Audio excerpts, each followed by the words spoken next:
And while private colleges in the state have time and again shown their defiance when it comes to fee structure, and they have done it this year too. Take a look.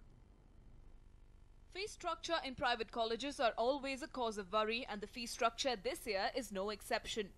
Despite strict government stipulation, private colleges in the state have come up with their own fee structure. And this is more than what the government has stipulated. After the allotment of the seat, the students are required to hand over a DD for the required fee amount and hand it over to the college to complete admission procedures. Students who have taken admission in private colleges are alleging that they are being charged more than what is specified by the government. The colleges are collecting 20 to 50,000 more, citing library, sports and other co-curricular activities as overheads. Most of the students are not able to cope up with the new fee structure since they come from middle-class families. ನಾನು doctor Shivakumar Mahaswamiji ನೆಲಮಂಗಲದಲ್ಲಿರುತ್ತೆ ಹೇಳಿದೆ. ಅಲ್ಲಿ CET fees ಜೊತೆಗೆ donation ಅಂತ 20,000, library fees, uniform ಅಂತ ಆ ಥರ ತೊಗೊಂಡಿದ್ದಾರೆ. ಮತ್ತು 1 year ಹೇಳಿದ್ದಾರೆ, ಮೀನ್ಸ್ 4 ಇಯರ್ಸ್ಗೆ 20,000 ಅಂತ. ಲೈಕ್ 1 ಇಯರ್ಗೆ ಫಸ್ಟ್ ಇಯರ್ ಈ ಥರ ಕಟ್ಬಿಟ್ರೆ ಲೈಕ್ ಮಿಕ್ಕಿದ್ದು ಏನೂ ಇಲ್ಲ. ಸೊ 20,000 ಆ ಥರ ಡೊನೇಷನ್ ಕೇಳ್ತಾ ಇದ್ದಾರೆ. ಒಂದು ಸ್ವಲ್ಪ ಇದಾಗ್ತಾ ಇದೆ ಎಲ್ಲರಿಗೂ. The students who had secured medical seats should remit rupees 16,700 in government colleges and rupees 46,000 in private colleges. Students securing dental surgery seats will pay rupees 14,400 in government-owned colleges and rupees 35,900 in private colleges. Fee for homeopathy course in government colleges is rupees 8,590 and rupees 18,590 in private colleges. Finally, the engineering and architecture students will pay rupees 18,090 in government colleges and 41,590 in private colleges. When our correspondent spoke to Karnataka Examination Authority officials, the executive director had asked the students not to pay anything more than what is specified by the government. ಕಾಲೇಜಿನಲ್ಲಿ ಹೆಚ್ಚುವರಿ ಶುಲ್ಕ ಅವರು ಪಡೆಯೋ ಹಾಗಿಲ್ಲ. ಮತ್ತು ಯಾವುದಾದ್ರು ಆ ಥರದ್ದೇನಾದ್ರು ಬಂದರೆ ಗಮನಕ್ಕೆ ತರಬೇಕು. ಹಾಗೆ ನೆಕ್ಸ್ಟು ಏನು ಅಂತಂದರೆ ಹೋದ ವರ್ಷದ ಫೀಸ್ ಸ್ಟ್ರಕ್ಚರ್ ಏನಿದೆ ಅದನ್ನೇ ಈ ವರ್ಷನೂ ಕೂಡ. Private colleges hiked the fee after the government refused to yield to their demands. This now call for government intervention, else the students will have to shell out more than what they can afford. Amrita Patil, News 9, Bengaluru. There have been several cases of theft and pickpocketing at some popular food joints during Ramzan. The authorities have come up with a simple solution to curb this menace. There are several CCTV cameras keeping an eye on the movement of people on the roads in Frasertown, which turns into a foodie's destination every evening during the month of Ramzan. This is a common sight here during the month of Ramzan. But unfortunately, last year at this time, the festivities were punctuated with close to 40 pickpocket incidents every single day. Stall owners too were worried about this because it meant fewer people visited the place, hence the loss in business. To ensure the least of troubles this time around, the local mosque authorities, with the help of Bengaluru's traffic police, have installed several cameras at the popular joint, which is witnessing huge crowds. They are now keeping a track of all that happens here during busy hours. People are a little aware now that the cameras are watching them. Okay, supposing some untoward incident happens also, now people are a little careful, yes, they're being watched. So, I mean, behavior is much better, I feel, this time, you know. Not that our people are bad in Bangalore, they've always been good. But sometimes something goes wrong sometimes. So we did install these cameras to be a little more secure. People feel more secure. The ladies coming in, they feel more secure now. That's the main thing. With numerous banners and pamphlets alerting people that the area is under constant surveillance, there has been a relative decrease in theft so far. People have said that they feel safer walking in and seeing that the thieves are openly warned of the CCTVs. I mean, it's a very good initiative done here because there's usually a huge crowd here in the evenings. So because of the CCTV cameras, it's very safety here and people can easily come and go without any fear. People need not fear of anything. So they can coolly come here and enjoy the food and go. The roads in Frasertown transforming into a food street during Ramzan has become part of the city's food culture. The residents and customers are glad that the authorities have found a simple solution to the problem. And though the month of Ramzan has just begun, people feel a lot safer already. They can now walk down the street and munch on samosas and tandoori chicken with little fear of losing their valuables. Maltesh, News 9, Bengaluru.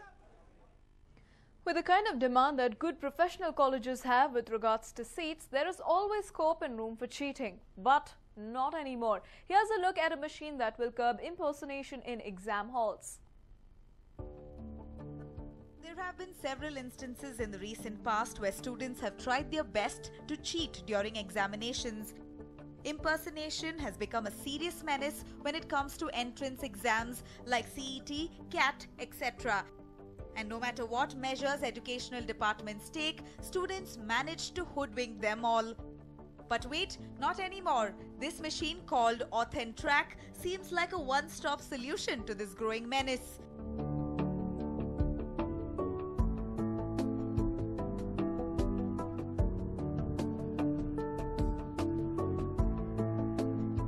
The machine that has a sensor and a camera attached to it can act as a deterrent. Rajiv Menon tells us how it works. So we created a device called AuthentTrack. AuthentTrack is a handheld device which has got a biometric sensor in it. It's got a camera and it's got a LCD screen. What really happens in the process is that we download the images of and the roll numbers of the candidates from their application forms into the device.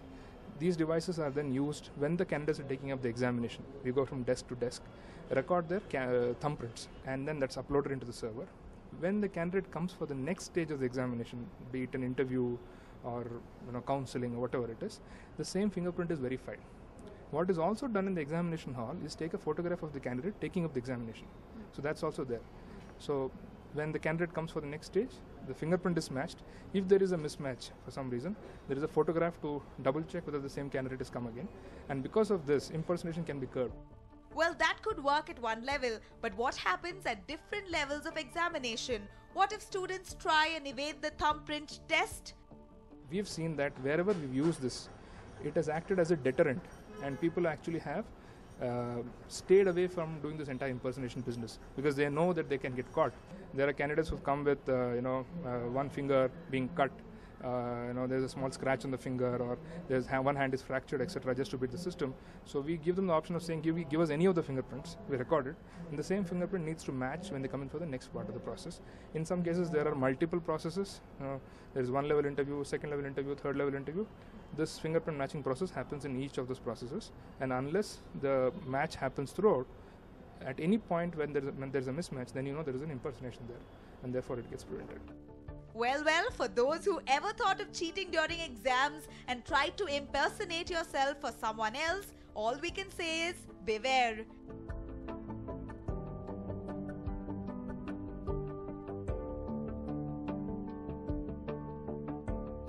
Nabila for News9.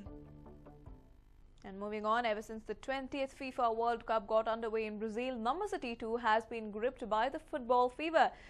Football fans are staying awake just to catch their favorite stars play.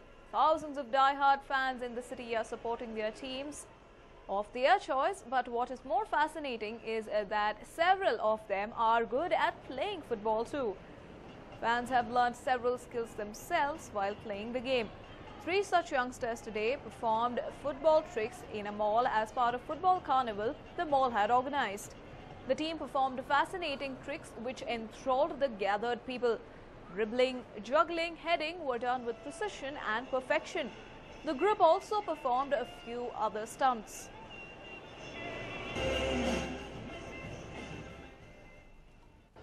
So performing at this place is like very good for us. Freestyle football, it's not very popular among people in India. Not a lot of people know about it. So we getting to do it, getting so much of exposure around here. It's a very big thing for us. You see these two performing behind me, you see everything happening. You see a lot of people, we get a lot of exposure, we get a lot of confidence. And that is what helps football grow in all the places. India is not a very big place for football and all. So when we freestyle, it means that we are promoting football in a very big way. People get to see the football, people get to know how attractive football is. So that is what freestyle football is about, and in turn we are helping football. So this is how it works. It's been a very good experience being here this weekend, and coming to Orion, I've already heard of this football club that was here, so I was very much interested to know what that freestyle was, and I heard it was a new skill, and I happened to come and see this, witness it. It was one of the best things I could have ever seen about football. I didn't know they could do so much with ball actually, and there were 3 guys here who were doing a lot of it, dribbling the ball, putting it up, down, up the neck and taking it off. There was so much to learn out of it, and it would really be nice if they can have a camp like this for kids.